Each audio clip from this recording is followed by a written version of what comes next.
How are you supposed to shortlist whether you want metal braces or ceramic braces? Now, according to a layman's term as to what you actually see, if someone walks into the dental office, he'll say, Doctor, na keri ganti kudu. Nothing should be visible in the mouth. So what he means is, he wants an invisible option.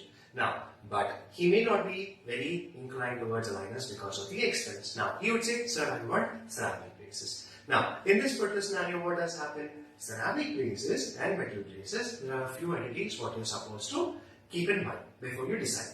Now, among ceramic braces, they are made up of two types. One is monocrystalline brackets, another one is polycrystalline brackets. Now, what are the major differences on the clinical chair as to what you can experience as a doctor or as a patient? Now, before you shortlist is what you're supposed to remember.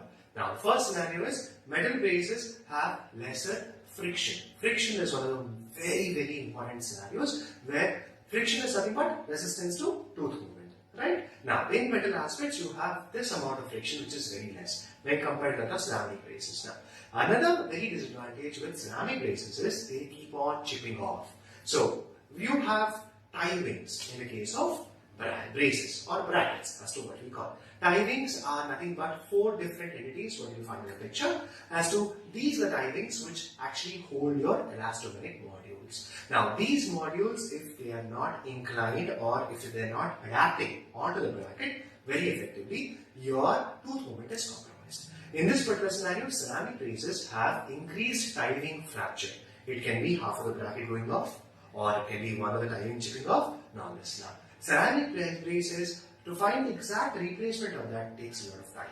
Either you have to open up another new kit or you can end up with having the same thing which is attached there, or many of the practitioners what they do is they say to the patients like, no, you're going ahead with ceramic bracket. In case if this goes off, you'll have to move with the metal replacement only. Now this is the most common thing what you actually find. That's why you find many of the patients having one metal, one ceramic and all that. Now try to understand the disadvantages. If you can understand the disadvantages, it's going to be a cakewalk. So the major disadvantages are friction. The second one is a tie wing fracture.